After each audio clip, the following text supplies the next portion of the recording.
ഈ ഇന്നലെ നടന്ന യോഗത്തിനകത്ത് പോലും നമ്മൾ നോക്കിയാൽ ഞാൻ പറഞ്ഞില്ലേ പ്രധാനപ്പെട്ട ഒരു ചട്ടം, എനിക്ക് മനുഷ്യനായിക്കൊണ്ട് എനിക്ക് ഈ പകൽ സമയത്ത് ഉച്ചയ്ക്ക് പുറത്തിറങ്ങി നടക്കാൻ ബുദ്ധിമുട്ടുള്ളത്ര ചൂടാണ്. നമുക്ക് മനുഷ്യർക്ക് പോലും സഹിക്കാൻ പറ്റാത്ത ചൂടാണ്. അപ്പോഴാണ് ഈ 6 മണിക്കൂറിൽ കൂടുതൽ ഒരാനയും എഴുന്നള്ളിക്കാൻ പാടില്ല എന്ന കൃത്യമായ ചട്ടം നിലനിൽക്കുന്ന ഒരു സ്ഥലത്ത് ആ ചട്ടം നടപ്പാക്കണമെന്ന് ആവശ്യപ്പെടുന്ന ഒരു മീറ്റിങ്ങിനകത്ത് ജില്ലാ കളക്ടറും ബന്ധപ്പെട്ട വനം വകുപ്പ് ഉദ്യോഗസ്ഥരും ഒക്കെ മിണ്ടാതിരിക്കുന്നത്. അതിന് ഒത്താശ ചെയ്യേണ്ടി കൊടുക്കുക. അതായത് 6 മണിക്കൂർ കഴിഞ്ഞാൽ ആനയെ മാറ്റണം എന്നുള്ളതാണ്. ഈ ആന അവിടെ നമുക്കറിയാം, ആ ജീവിയുടെ ബുദ്ധിമുട്ടറിയാം. അപ്പോൾ അത് ഏതെങ്കിലും തരത്തിൽ അത് അപകടമുണ്ടാക്കി നാളെ അവിടെ ഒരു ആന കുത്തി ഒരാൾ മരിക്കുകയോ മറ്റെന്തെങ്കിലും അനിശ്ചിത സംഭവങ്ങൾ ഉണ്ടാവുകയോ ചെയ്താൽ എന്ത് സംഭവിക്കും? അപ്പോഴും ഇതേ വാദഗതി തന്നെയായിരിക്കും ഉന്നയിക്കുക, ഇതേ ആചാരം, ഇതേ അനുഷ്ഠാനം, ഇതേ വർത്തമാനം തന്നെയാണ് പറയുക.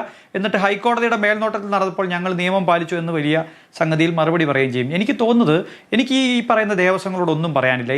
എൻ്റെ വോട്ട് കിട്ടി അധികാരത്തിൽ വരുന്ന സർക്കാരിനോടാണ് എനിക്ക് പറയാനുള്ളത്.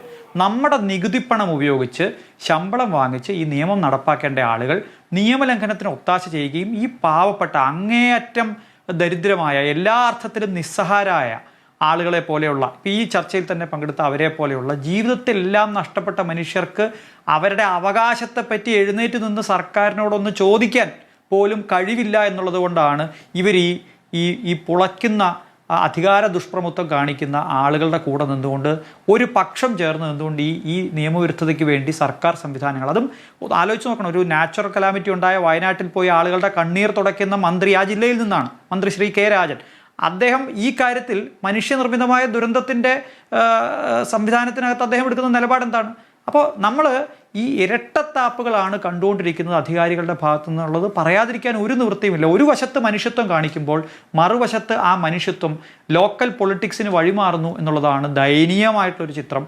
നമുക്ക് ഇത്രയും വലിയ ദുരന്തങ്ങൾ ഉണ്ടായിട്ടും പാഠങ്ങൾ പഠിച്ചിട്ടില്ല എന്നുള്ളതാണ് നമ്മൾ കാണേണ്ടത്. പാവപ്പെട്ടവരെ നേരിട്ട് വടക്കുന്നാഥൻ രക്ഷിക്കട്ടെ എന്ന് മാത്രമേ എനിക്ക് ഇതിനകത്ത് പറയാനുള്ളൂ.